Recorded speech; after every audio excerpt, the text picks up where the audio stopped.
네, 안녕하세요. 저는 오늘 교회를 기자로 토크 맡은 소재영 전도사입니다. 토크하기 전에 기도 한번 같이 하고 시작하겠습니다. 사랑해 주님 감사합니다. 하나님 사랑하는 청년들, 더 쉬고 싶고 귀한 시간을 투자해서 헌신하여 이 시간 이 자리에 나왔습니다. 이 시간 저를 통해 전달되는 메시지가 청년들 한 명 한 명의 마음 가운데 정말 값진 메시지로 잘 전달될 수 있도록 성령 하나님께서 이 시간 가운데 함께하여 주시옵소서. 주님 감사합니다. 예수님의 이름으로 기도드렸습니다. 네. 제가 토크를 준비하다가 그런 생각을 했어요. 아까 저한테 드라자매가 떨리지 않으세요? 물어보길래 떨리는 건 아니고 걱정했던 이유가 뭐냐면 사실 저는 직업적인 목회자니까 매일매일 교회에 대해 고민하고 살고 있어요. 지금 저한테 너무 중요한 주제가 교회니까. 사실 여러분은 생업이 따로 있고 또 따로 다니는 학교가 있는 상황에서 저만큼 교회에 대해 매일매일 고민하지 않을 텐데 혹시나 제가 고민했던 것들을 전달할 때 이게 너무 진지하지는 않을까 라는 걱정을 했는데 그래도 아마 여러분 오늘 잘 들으시면 여러분 한 명 한 명의 마음 가운데 어떤 식으로든 저는 남는 게 있을 거라고 확신합니다. 네, 시작하겠습니다. 화면 띄워주시기 바랍니다. 그럼 여기가 어디죠? 네, 화면이 좀 어둡지만 네, 한소망 교회입니다. 여러분이 다니고 있는 오른쪽에 있는 건 뭐죠? 네, 우리나라의 자랑스러우면서도 별로 자랑스럽지 않은 기업 네, 삼성이죠. 네. 그냥 삼성이라는 걸 얘기하고 싶어서가 아니라 제가 교회와 이 회사를 비교하고 싶어서 한번 이렇게 화면을 띄워봤습니다. 여러분 회사 같은 경우는 왜 다닐까요? 회사를 다니는 이유. 네, 맞아요. 두 가지. 첫 번째로 돈을 벌거나 나의 이상을 실현하기 위해서. 근데 현실적으로는 아마 돈을 벌기 위해 다닌 경우가 많을 겁니다. 여러분 두 번째로 교회 같은 경우는 왜 다닐까요? 교회를 다니는 이유. 예수님 만나기 위해서. 제가 아까 전에 스케치북 쓴 걸 쫙 봤는데 생각보다 훨씬 더 여러분 진지하더라고요. 보혈, 십자가, 예배. 여러분이 교회를 떠올렸을 때 연관되는 키워드가 생각보다 훨씬 진지하다는 생각을 제가 하게 됐습니다. 근데 여러분 교회와 회사의 차이점이 뭐냐면 회사 같은 경우는 돈을 받고 다니는 거죠. 그리고 돈을 벌기 위해서 다니는 곳이고 그렇기 때문에 내가 회사를 쉽게 그만둘 수 없는 상황에 놓여 있다는 것입니다. 왜냐하면 내가 회사를 그만두게 되면 돈을 벌 수 없게 되고 내가 한 명의 사회인으로서 제대로 구실을 못할 수도 있기 때문에 회사는 나의 선택에 따라서 마음대로 그만 다닐 수 있는 곳이 아니라는 거죠. 근데 교회는 조금 특별한 게 여러분 헌금을 내잖아요. 그렇죠? 헌금을 물론 안 내는 것도 있겠지만 근데 내가 내 돈을 주고 다니는 곳이 교회라는 것입니다. 회사랑 큰 차이가 있겠죠. 회사는 돈을 받고 다니는데 교회는 우리가 돈을 내고 다닌다는 겁니다. 내가 내 시간을 내서 그럼에도 불구하고 우리는 교회를 쉽게 그만 다니거나 교회를 옮기는 것에 대해서 굉장히 마음을 어려워하는 편이라는 거죠. 약간 이해가 안 가는 거죠. 회사야 뭐 돈을 받고 다니니 그만둘 수 없지만 교회는 내 돈을 내고 다니는 곳인데 쉽게 끊지 못하거나 교회를 옮기기가 힘든 이유가 뭔지 한번 같이 생각해 봤으면 좋겠습니다. 제가 여러분들한테 바로 답을 드리면 우리가 교회를 다니다가 바로 다른 교회로 옮긴다거나 혹은 교회를 아예 다니지 않겠다고 쉽게 결심하기 힘든 이유가 뭐냐면 우리가 단순히 교회를 다니는 정도가 아니라 교회랑 우리 사이에 관계가 맺어져 있고 우리가 교회와 관계를 맺으면서 살아왔기 때문에 그렇습니다. 제가 여러분들한테 오늘 나누고자 하는 이야기 핵심이 바로 여기 있습니다. 우리는 교회를 단순히 다니고 있는 것이 아니라 우리가 교회랑 관계를 매주 맺고 있다라는 부분을 한번 딱 가슴에 품고 제 이야기를 따라와 주시면 좋겠습니다. 제가 교회란 무엇인가에 대해서 많이 생각해 봤는데 지금 시대 여러분 혹시 주변 친구한테 나 교회 다녀라고 자랑스럽게 말할 수 있는 사람 있나요? 아마 요새 진짜 한 명도 없을 거예요. 저 같은 경우도 제 친구 중에 제가 유일하게 교회를 다니고 있는데 제가 친구들한테 괜히 교회 다닌다는 이유로 미안할 때가 있고, 근데 친구들은 저를 사랑하는 마음에 또 제가 목회자로 살고 있으니까 대놓고 저한테 교회를 욕하진 않지만 실은 교회라는 존재가 사회적으로 전혀 매력적이지 못하고 교회를 다닌다고 말하는 것이 오히려 부끄러운 지경에 놓여 있는 것이 지금 우리 교회의 현실인 것 같습니다. 이런 상황에서 교회란 무엇인가에 대해서 여러분들한테 설명하는 것보다는 우리가 어떻게 교회를 바라봐야 되고 우리가 어떻게 교회와 관계 맺고 있는지에 대해 설명하는 것이 훨씬 더 이 시대를 살아가는 여러분들에게 적절하겠다 싶어서 제가 그런 걸 중심으로 여러분들한테 이야기를 하려고 합니다. 넘겨주시기 바랍니다. 여러분 여기 되게 다양한 감정이 있어요. 제 왼쪽에 보면 뭔가 시무룩한 표정, 그 다음에는 굉장히 화가 난 표정, 그 다음에는 약간 어리버리한 표정이죠. 되게 다양한 표정들이 있습니다. 그리고 이 가운데 보면 뭔가 기뻐하고 즐거워하는 표정이 있습니다. 여러분 우리가 교회와 관계를 맺는다는 것의 의미는 우리가 교회와 희로애락의 감정을 주고받는다는 의미입니다. 좀 더 풀어 설명하면 우리는 교회로부터 사랑을 받기도 하고 우리가 교회를 향해서 사랑을 주기도 합니다. 그리고 교회로부터 우리가 질책을 받기도 하고 우리가 교회를 질책하기도 하고 우리가 교회를 슬프게 만들기도 하고 또 반대로 교회가 우리를 슬프게 만들기도 합니다. 반대로 우리가 교회를 기쁘게 하기도 하고 또 교회가 우리에게 기쁨을 주기도 한다는 거죠. 이런 식으로 희로애락을 주고받는다는 것, 우리가 교회와 관계를 맺는다는 것은 단순히 친하다, 친밀하다 그 수준이 아니라 교회와 끊임없이 우리가 감정을 주고받으면서 살고 있다라는 것을 의미합니다. 조금 더 설명하면 우리가 교회와 감정을 주고받는다는 것은 교회에 있는 교회 건물, 교회에 있는 시설과 감정을 주고받는다는 것이 아니라 교회에 있는 구성원들끼리 감정을 주고받는다는 겁니다. 그리고 저기 앉아있는 김병동 목사님처럼 저도 그렇고 교회에 있는 목회자와 여러분이 감정을 주고받기도 하고 또 목회자들끼리 감정을 주고받기도 하고 또 여러분들끼리 희로애락의 감정을 주고받기도 하고 그것을 두고 교회와 관계를 맺고 있다라고 표현할 수 있다는 겁니다.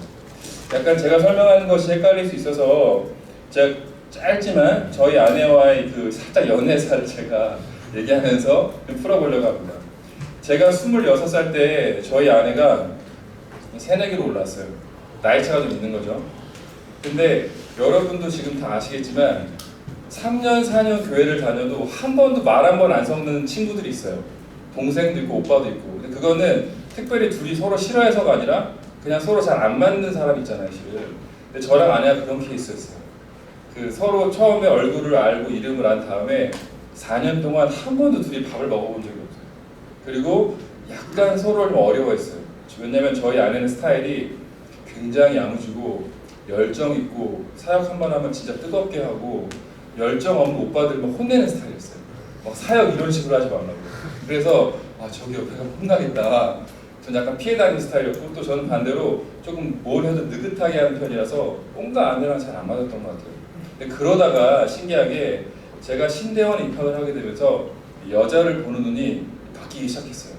내가 어떤 사람을 만나야 행복하고 어떤 사람을 만나야 목회를 잘할 수 있을지 조금씩 기준이 변하기 시작했는데 변하기 시작하면서 갑자기 제가 4년 동안 한 번도 눈에 들어오지 않았던 저희 아내가 서서히 제 눈에 들어오기 시작하는 거예요. 그래서 제가 보기보다 약간 무계획적이고 약간 돌진하는 스타일이 있어요.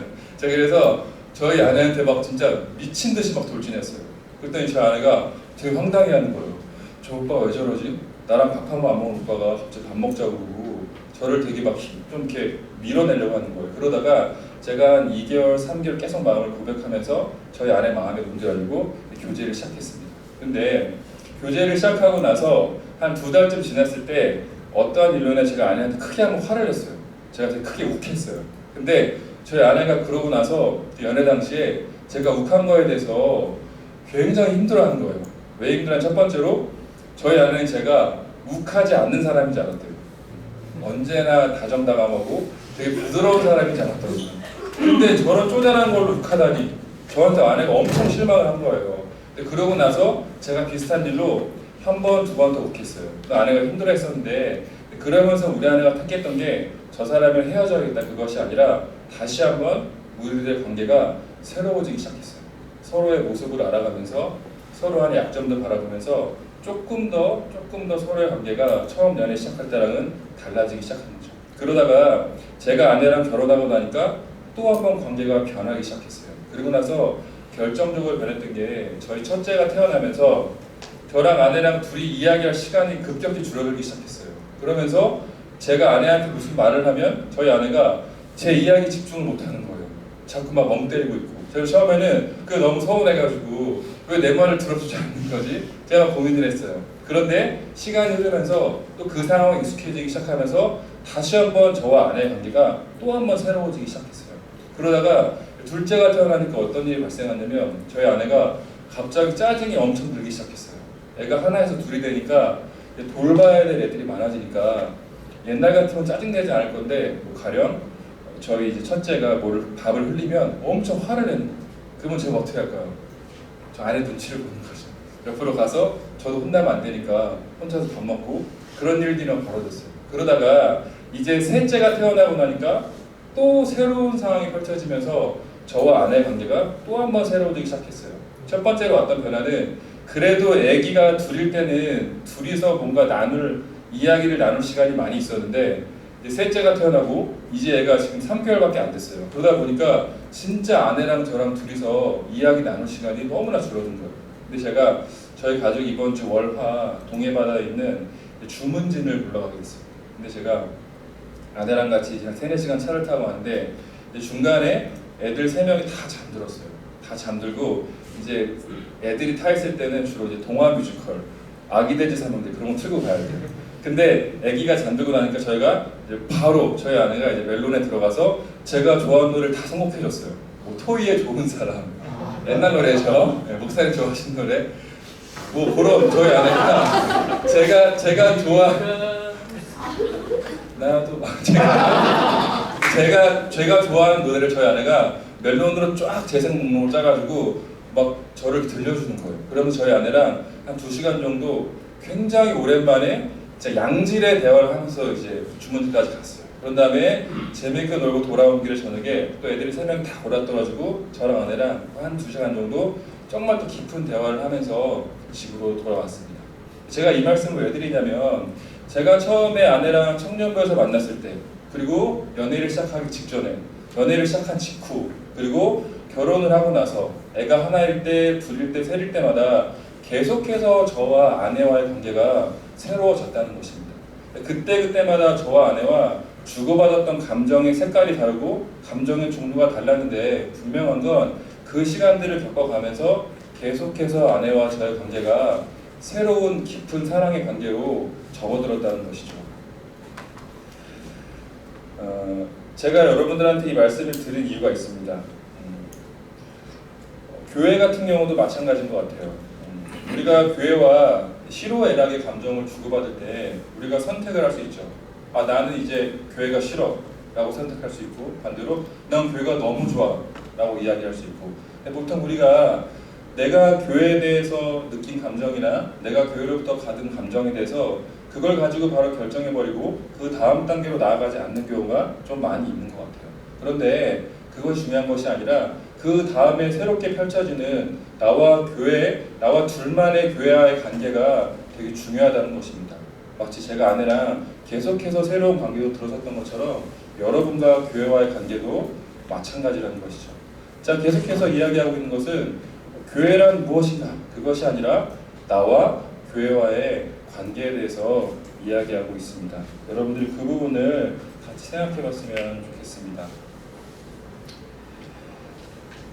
장바니에라는 여러분 유명한 영성가가 있습니다. 이 영성가가 14년 동안 라르시라는 공동체에서 공동체를 설립하고 공동체 생활을 했어요. 근데 이 장바니에가 공동체에 대해서 공동체와 성장이라는 책을 썼는데 그 책에서 이분이 그런 얘기를 합니다. 사람이라면 누구나 공동체에 처음 들어갔을 때 2가지 단계를 겪는다는 거예요. 첫 번째 뭐냐면 환상기. 와, 이것은 정말 천국이다. 하나 넘겨주시기 바랍니다. 이런 거죠. 여기 나온 것처럼 뭔가 판타지스러운, 뭔가 이상적인, 그래 내가 찾던 가장 이상적인 곳이 여기 있었어 라고 생각하는 환상기를 경험한다는 것입니다. 여러분, 그런 환상기를 겪고 나서 어느 단계로 접어드는지 아십니까? 네, 바로 환멸기. 바로 환멸기가 다가온다라고 장반이에는 이야기합니다. 근데 저는 장반이의 이야기가 절반은 맞고 절반은 틀린 것 같아요. 누군가는 그럴 수도 있고 그러지 않을 수도 있지만, 중요한 것은 계속해서 공동체에 대한 나의 감정이 하나로 고정되는 것이 아니라 환상기에 있기도 하다가 또 환멸기에 있기도 하다가 다시 환상기로 가기도 하다가 이런 식으로 계속해서 변화된다는 것입니다. 왜냐하면 교회라는 것이 고정되어 있는 것이 아니라 계속해서 나와 관계를 맺어가는 그런 존재이기 때문에 그렇습니다. 제가 이제 비로소 교회란 무엇인지에 대해서 한번 정의를 내려보려고 합니다. 여러분, 교회란 무엇인가요? 정인이가 생각하는 교회는 뭐야? 저요? 교회 저 딱 하나 생각하는 게 항상 그리스도의 몸. 그리스도의 몸. 네. 좋습니다. 신뢰가 안 된다는 우리 전도사님은 혹시 교회에 대해서 어떤 정의를 내리시나요? 신자들이 모인 공동체. 예, 신자들이 모인 공동체. 그렇죠. 예수 그리스도를 믿는 자들이 믿는 모이는 공동체. 여러분, 저는 이런 정의를 내려봤습니다. 예수 그리스도를 주로 고백하는 사람들의 모임이라는 정의를 내려보았습니다. 그런데 사실은 전도사님이나 제가 내린 정의가 아주 그럴듯한 정의일 수 있지만, 실은 교회를 조금만 들여다보면 약간 현실과는 거리가 있는 정의일 수 있는 것 같아요. 왜냐하면 실제로 교회는 그냥 친구를 따라오는 경우도 있고, 부모님 때문에 억지로 오는 경우도 있고, 기존 교회가 마음에 안 들어서 교회로 옮기는 경우도 있고, 신앙은 전혀 없지만 내가 좋아하는 여자가 있어 다닐 수도 있고, 교회는 마음에 안 드는데 목사님이 너무 좋아서 다닌 경우도 있기 때문에 그렇습니다. 그래서 저는 조금은 그러한 정의보다는 한번 이런 정의를 내려보고 싶었습니다. 교회는 관계를 맺는 곳이다 라는 정의를 한번 내려보고 싶었습니다. 넘겨주시기 바랍니다. 장반예가 또 이런 이야기를 했습니다. 공동체는 상호 관계로 이루어지는 그물이다 라는 표현을 썼습니다. 하나님과 관계를 맺고, 사람들과 관계를 맺고, 이 사회와 관계를 맺고, 나 자신과 새로운 관계를 맺는 곳, 그리고 그 관계를 정말 제대로 배워가는 곳, 저는 이것을 교회라고 정의를 내리고 싶습니다. 그런데 그렇다면 무엇을 통해 이것을 배워가느냐? 찬양을 통해, 목사님의 말씀을 통해, 섬김을 통해, 교제를 통해, 선교를 통해 우리가 어떻게 관계를 맺어야 하는지 배워가는 곳, 저는 그것을 한번 교회라고 정의를 내려보고 싶습니다. 제가 4가지 이야기했습니다. 하나님과 관계를 맺고, 주변에 있는 사람과 관계를 맺고, 그리고 나 자신과 관계를 맺고, 더 나아가서 이 사회, 내가 서 있는 그 사회와 어떤 관계를 맺어야 되는지 배워가는 것. 무엇을 통해 배우느냐? 말씀을 통해, 또 찬양을 통해, 또 서로 간의 교제를 통해, 섬김을 통해, 또 선교를 통해 어떻게 내가 관계를 맺어가야 되는지 제대로 배워가는 것. 저는 그곳을 한번 교회다라고 정의 내리고 싶습니다. 근데 안타깝게도 여러분, 현실은 어떠냐면 교회의 가르침은 결코 완벽하지가 않습니다. 저와 같은 목회자, 여러분이 보기에 저는 꽤 멀쩡해 볼지 모르겠지만 김병동 목사님 표현에 따르면 한없이 가벼운 사람. 저희 아내가 저랑 결혼하고 자주 이런 말 했어요. 이렇게 가벼운 사람인지 몰랐다 라는 얘기를 저한테 많이 했습니다. 그리고 여러분 스스로도 실은 전혀 완벽한 존재가 아니죠. 그렇기 때문에 서로 간의 아픔을 느끼게 하기도 하고, 상처를 주고받기도 하고, 저희들의 마음이 냉랭해지기도 합니다. 그렇다면 우리의 선택은 이렇죠. 우리가 학원을 다니듯 회사를 다니듯 교회를 우리가 그저 다니고 있다면, 그냥 떠나면 그만입니다. 그런데 우리는 교회를 단순히 다니고 있는 것이 아니라 아까 말한 것처럼 교회와 관계를 맺고 있다는 것입니다. 그리고 내 마음 가운데 교회를 향한 새로운 마음이, 그것이 좋은 것이든 나쁜 것이든 간에 그 마음이 내 안에 밀려오고 있다면 다시 한번 교회와의 관계를 새롭게 가져가야 할 때라는 의미입니다. 왜냐하면 내게 밀려오는 마음의 그 근거를 가지고 교회를 바로 단정 지어 버리는 것이 아니라 교회와의 관계를 새롭게 할 때라고 느끼는 것이 중요하다는 것입니다. 제가 마지막으로 교회는 여러분들에게 어떠한 존재여야 하는지에 대해서 이야기 나누면서 토크를 마무리하려고 합니다. 지금 우리가 살아가는 시대는 교회란 무엇인가 라는 질문이 중요한 것이 아니라 교회란 어떠한 존재여야 하는가 라는 질문이 훨씬 더 중요한 시대를 살고 있는 것 같습니다. 우리가 교회와 맺는 관계, 그리고 교회는 어떤 존재여야 하는가 라는 질문을 한번 스스로에게 던져봤으면 좋겠습니다. 하나 넘겨주실래요? 여러분, 이 영화 잘 아시죠? 정화자매가 한번 개인 SNS에 올렸던 것 같다고, 이 영화를. 혹시 이 영화 보신 분 있나요? 이 영화를 봤다는 것은 나이가 좀 있다는 건데 98년에 나온 영화죠. 중3 때. 근데 제가 처음에 이 영화 봤을 때는 감동이 없었어요. 별로. 이 영화 뭐가 좋다는 거지? 그런데 제가 20살이 되고 나서 보니까 달라 보이고 25이 돼서 달라 보이고 30 되니 또 달라 보이고 제가 이 영화를 진짜 한 20번 본 것 같아요. 제가 최고로 꼽는 영화 중에 하나입니다. 제가 간략히 스토리 설명하자면 이 배우 누구죠? 네, 맷 데이먼입니다. 이 배우는 유명한 로빈 윌리엄스죠. 근데 이 맷 데이먼이 굉장히 천재적인 두뇌를 가졌는데 마음의 상처가 많이 있어요. 가정폭력도 당하기도 했고 그 마음의 상처로 인해서 굉장히 두뇌는 뛰어나지만 사람들과 진짜 관계를 맺지 못하는 그런 청년으로 등장합니다. 싸움도 많이 하고 시비도 걸고 자신의 재능을 제대로 활용하지 못하는 청년으로 나오는데 그 청년이 이 쇼니라는 훌륭한 심리학 교수를 만나면서 그 마음이 치유받고 그 마음이 용납되고 그 마음이 품어지면서 그 인생이 변화되는 어떻게 보면 뻔한 스토리일 수 있는데 그 과정을 되게 잘 그려낸 영화입니다. 근데 그 영화에서 가장 유명한 명장면이 있어요. 뭔지 알죠? 유명한 장면. 지금 어려서 모르겠어요. 네, 모르겠다고 하네요. 장면이 없어요. 네, 기억 안 날 수 있어요. 여기서 가장 유명한 장면이 있는데 제가 그 장면을 한 2분 정도 되는 영상인데 함께 보도록 하겠습니다. So, what is it like? Will has an attachment disorder, is it all that stuff? Fear of abandonment? Is that why I broke up with Skylar? I didn't know you had. I did. You want to talk about it? No. You know, I don't know why. You see this? All this shit.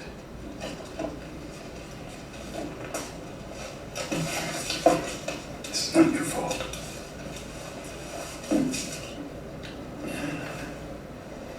Look at me, son. It's not your fault. I know. It's not your fault. I know. No. It's not your fault. I know. It's not your fault. All right? It's not your fault. It's not your fault. Don't fuck with me. It's not your fault. Don't fuck with me, all right? Don't fuck with me, Sean. Not you. It's not your fault.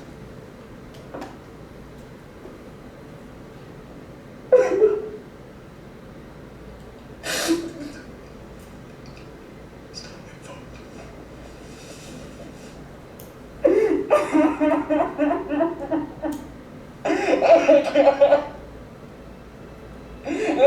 I'm so sorry.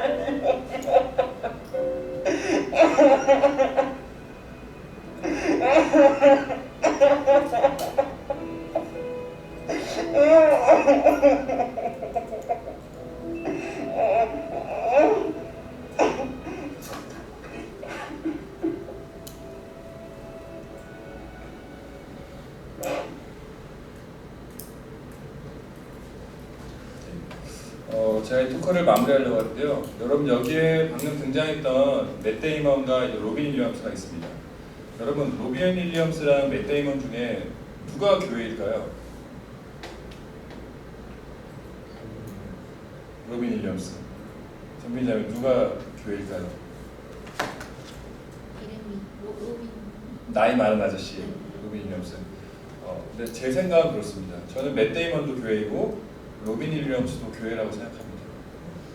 실제로 그런 거죠. 우리가 기대하는 모습은 로빈 윌리엄스 같은 모습의 교회를 기대하지만 때로 교회는 맷 데이먼 같은 모습을 띠고 여러분들에게 다가올 때가 있습니다.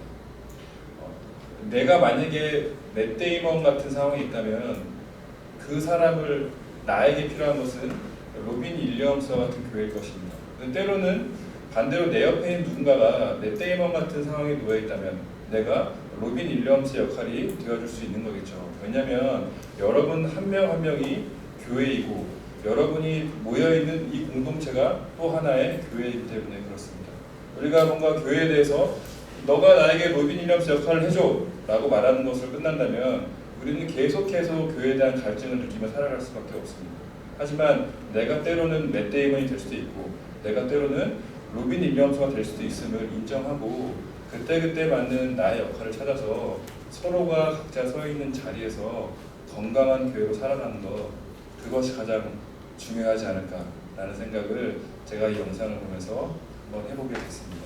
여러분이 서 있는 그 자리에서 저를 비롯해서 한 명 한 명이 건강한 교회가 돼서 그 자리에 예수의 생명이 흘러 넘치기를 함께 기도하겠습니다. 토크를 마치겠습니다.